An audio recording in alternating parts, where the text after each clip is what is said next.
wa kullu ma amkana intifa'u bihi ma'a baqo'inainihi sohat wizaratuhu. Kepada Bapak Kiai Joko Waluyo selaku pembina dan teman-teman penyuluh non PNS yang saya hormati, terima kasih pada beliau Bapak Kiai Fauzan yang telah membacakan kajian kitab Fathul pada pagi siang hari ini. Yang akan dibahas itu tentang akad sewa menyewa. Yang kemarin adalah bab musyaqqah. Lalu seperti apa sih akad sewa menyewa dalam fikih? Kajian kitab Fathul Qorib ini yang dianggap sah, yaitu yang pertama wa kullu ma amkanal intifa'u bihi mangabaqo inainihi sohati jaro, bahwa segala sesuatu yang mungkin atau bisa diambil manfaatnya dan barang tersebut tidak terpengaruh atau tidak mengalami perubahan ketika diambil manfaatnya, maka hukumnya sah untuk dilakukan akad sewa. Akan tapi dengan catatan idza qudirat manfaatuhu bi ahadi amrayni, manakala bisa diperkirakan manfaat barang yang akan disewa ini dengan salah satu dua hal. Satu bimudatin, yaitu diperkirakan waktunya, dua au ngamalin atau perbuatannya atau pekerjaan. Sehingga dicontohkan seperti halnya nanti punya rumah atau yang biasa istilahnya kontrakan atau kendaraan. Ini bisa diambil manfaatnya dan bisa ditentukan waktunya. Saya nyewa rumah Bapak Imam yang baru jadi panitia Pilkades. Iya, ini waktunya sudah bisa ditentukan 1 bulan atau 1 tahun.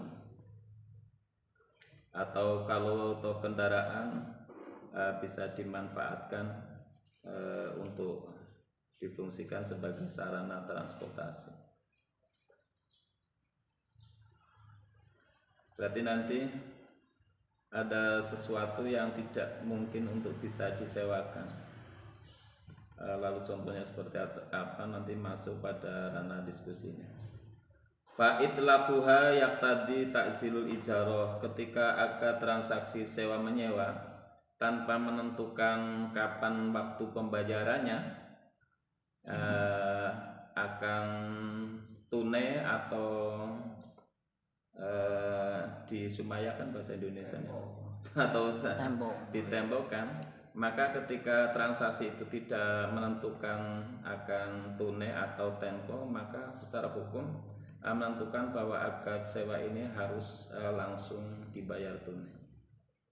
Ila angin olah natrapi hukum takjil ayus taroto yento dan syaratakan opa atazilu, kecuali memang di akad perjanjian ini disyaratkan bayarnya nanti setelah setengah bulan atau setelah selesai 1 bulan, maka ini sudah ditentukan bahwa hukum pembayarannya boleh dilakukan setelah ditempati sesuai dengan kesepakatan di antara mukjir dan mustajir. Fala tabtulu al-ijara bimauti ahadil muta'aqidaini. Akad sewa menyewa ini tidak akan jadi batal ketika salah satu di antara dua orang yang melakukan transaksi sewa menyewa ini mati. Bisa jadi yang mati yang menyewakan atau yang mati menyewa.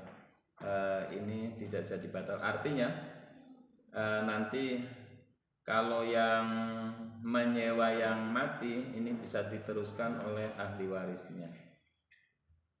Kalau yang menyewakan yang mati, saya kira tidak ada masalah, tapi ahli waris bagi orang yang menyewakan ini tidak berhak untuk membatalkan transaksi ijarah tersebut.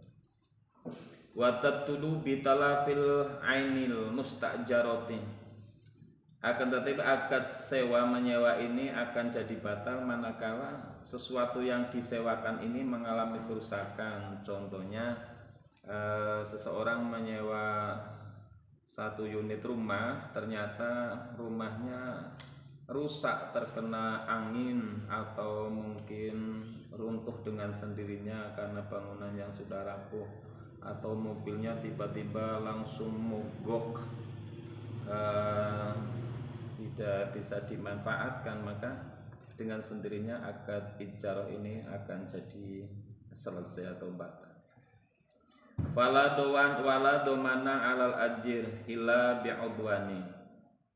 Bagi orang yang menyewa al-mujir, ketika barang sewaannya rusak, maka secara hukum tidak ada hukum untuk menanggung kerusakan tersebut, kecuali rusaknya barang yang disewa ini karena kecerobohan daripada orang yang menyewa itu sendiri, seperti halnya nyewa kendaraan yang semestinya hanya muat dengan kapasitas tertentu, kok ternyata melebihi kapasitas. Nyewa mobil Pak Kiai Joko mestinya hanya isinya 7, kok dimuati sampai 13, sehingga gardanya bledos. Dan keren. Maka dalam ini kecerobohan si mujir inilah yang menjadikan menjadi dia menanggung kerusakan tersebut. Saya kira itu untuk kajian tadi yang sudah dibacakan oleh Bapak Kiai Fauzan. Untuk selanjutnya diskusi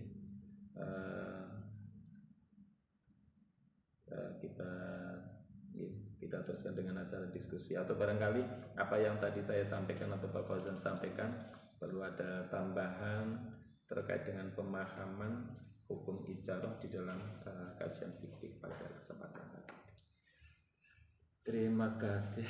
Mohon maaf bila mana ada kekurangan.